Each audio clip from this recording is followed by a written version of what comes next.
Ladies and gentlemen, my name's Paul. Hopefully having an amazing day. Well, maybe your day will be getting a little worse when I tell you that the RTX 50 series of GeForce cards, powered of course by Blackwell, is looking increasingly unlikely to launch this year. Instead, 2025 is a lot more probable, at least according to the sources I'm speaking to. Now, I'll give you guys more context as to why 2025 is more likely from Nvidia's side later on in the video, but I want to begin actually talking about the RTX 4090 Ti/Super, whatever it ends up being called, as well as the Titan. Yup, we're talking about it yet again. As interestingly, a couple of sources are now telling me that this card, or rather cards, are now back on the table. And the reason behind all of this is a couple, actually, of reasons. That was a terrible sentence.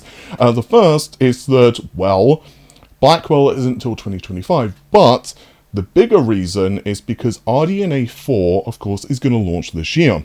And basically, Nvidia are doing Nvidia things, and they want to try and cut AMD off the knee as much as they can anyway, in terms of PR and hype.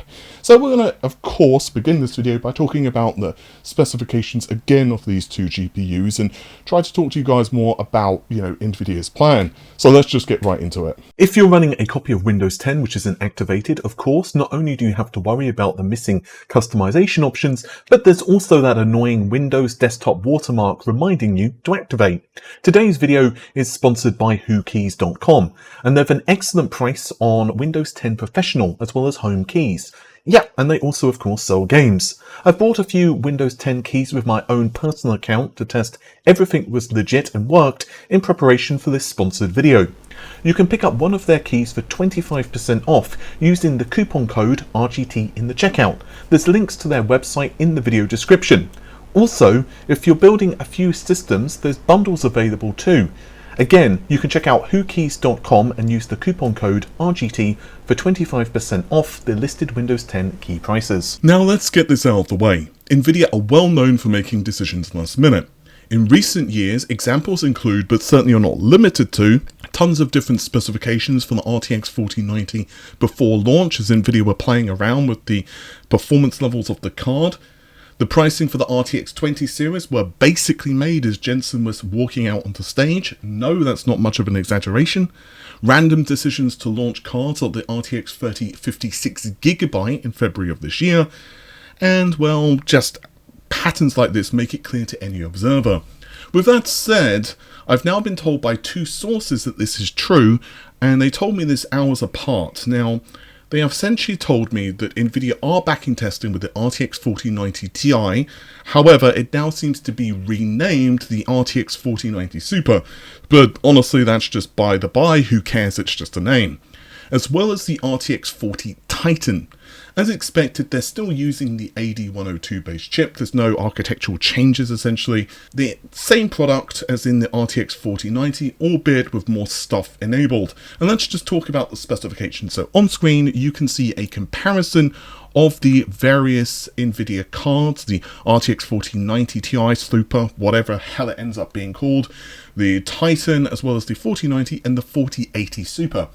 So let's get through some of the specifications versus the 4090 Super first. Now the obvious first change is the number of SMs. So it's going from 128 up to 136. It's certainly not going to be a meaningful change in performance. It's going to be a small uptick, but yeah. The biggest change here comes from the memory configuration. So we have a 10% additional memory bandwidth. Now the bus width, as well as the quantity of RAM, remains identical. The difference is the memory is running now at the same clocks as the RTX 4080 Super. The current target seems to be 23 Gbps. The second change, and arguably possibly making a larger difference in some applications, is the bolstering of the L2 cache. So now it's 96 megabytes for the L2. I don't have any benchmarks, but the specifications really haven't changed too much since I was last talking about this before it was cancelled, and then I was being told at around a 5 to 15% increase. Of course, entirely application and test dependent.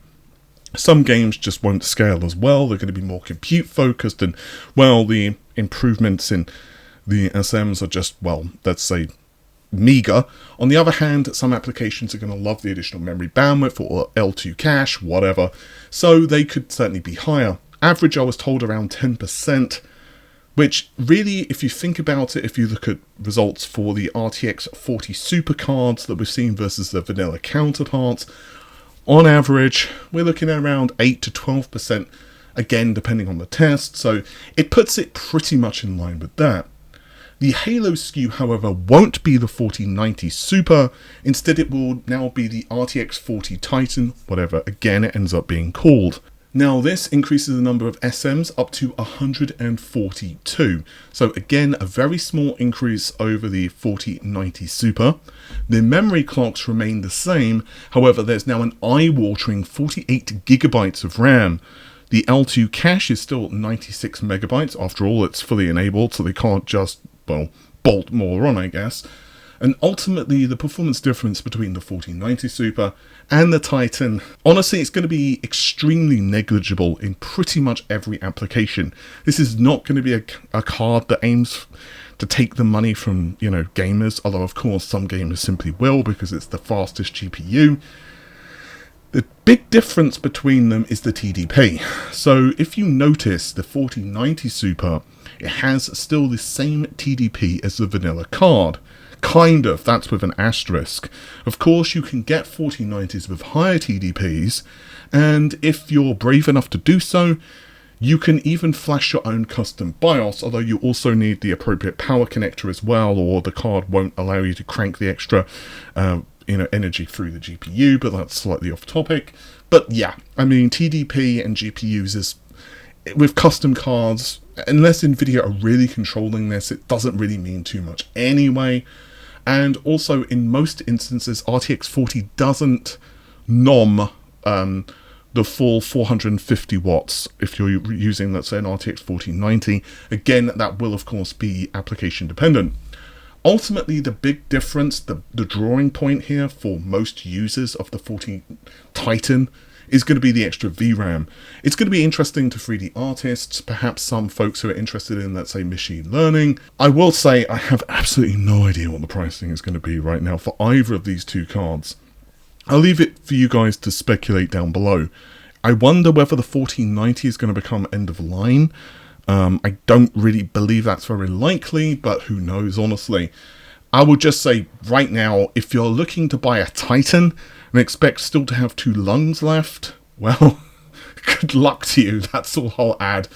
But you now may say to yourselves, well, why the hell would Nvidia launch this? Well, there are a couple of points I want to bring to your attention. And honestly, while this information from these sources is pretty good, and they are telling me Nvidia are considering it, they may not do this for a reason that we'll get into in just a moment. But the main reason right now is simple: RDNA 4. Now, I want to talk about RDNA 4/5 in another video, which is probably going to be in the next couple of days. I'm trying to basically figure out some conflicting pieces of information I'm being told, especially about RDNA 4. But what I want to tell you guys is that these GPUs are shaping up to be very interesting for a lot of reasons. Now, if we take away the architecture and performance for a moment, Nvidia GPUs are, great and all, but perhaps the one thing Nvidia lead AMD on best is marketing. Now, ultimately, let's just hypothetically say that these cards do launch, and the 4090 Super does, and the Titan does, and AMD launch RDNA 4. Now, even if the RDNA 4 cards are like $700, $800, which I don't think they're going to be, but again, hypothetically, let's say they were, they're still not in the same pricing tier. If RDNA 4 is $300, again, they are not in the same pricing tier. But what it does do is it eats up a lot of news cycles. It takes time away from reviewers. And while this is pure speculation on my part, I would not be surprised if Nvidia decided to do some type of price cut for certain relevant SKUs, or perhaps some type of game bundle or something else. This is basically in a way to make AMD less competitive against RTX 40 by simply whipping the legs out from under them, and also launching products, the Titan as well as the 4090 Super or Ti or whatever, that people have just been hungry for quite some time. Now, that's not to say that AMD is a helpless little lamb. They can definitely fight this by having a great product in RDNA 4. They can have great availability and at a good price. And honestly, I'm hearing RDNA 4, N44, as well as 48 dies are really small. They can have some really, really aggressive pricing here. But Nvidia, of course, are also a competitor, and it's their job to pressure AMD. It's just how the market works. Now, a big problem with all of this, however, is whether Nvidia themselves will have the willingness to throw the AD102 capacity at this problem, because AD102 is not just found in the 4090, it's also found in other products like the L40. Now, you can do a gander of the price of these cards, and I'll just leave a screenshot of a couple of examples for you guys to take into consideration, but yeah, they're a little more pricey than the 4090 or 4090 Super or even a Titan. Also, in happenstance, the L40 basically is the same configuration as an RTX 40 Titan. There is some differences, like the memory clocks and the TDP/clocks of the GPU core, etc, etc, but you can essentially say, as a general rule, that if a Titan could be built, they could simply have made more money with the L40. Now, I am also hearing, however, that there's a very high probability that RTX 50, Blackwell if you prefer, is not going to launch this year. Now, as you probably know, Blackwell is going to come in a couple of variants. The first, of course, is going to be what most of us are interested in, which is going to be for the GeForce products for gaming. However, it will also be for data centers, high-performance computing, etc. Now, in a nutshell, what I think the confusion is that the HPC variant seems to be launching this year. I'm hearing Q3 or Q4, but honestly, again, it doesn't really matter so much because it's not a product that most of us are going to be super interested in. There are some caveats whether Nvidia can actually wrangle the capacity to make this damn product, and Nvidia are very much capacity constrained at the moment. I think there's something like a 12 months lead time for Hopper products. That's from memory, so maybe I'm wrong on that. You can, double check on that, but I haven't got that in the script, so I'm just kind of winging it, but I think it was a 12-month lead time. But in terms of gaming products, powering the RTX 50 series of GeForce, well, let's just be honest, a 2025 release perhaps makes a lot of sense. Now, I've heard Q2 at this stage recently from a single person. However, others are just telling me a general 2025 release window. So, of course, that could be anything from January the 1st all the way to the end of December. Personally, I don't think the first quarter makes too much sense, but I am saying that completely and utterly with speculation. Remember, RDNA 5 basically launches, at least unless AMD screw up or something else happens, the end of 2025. It's in the fourth quarter of 2025.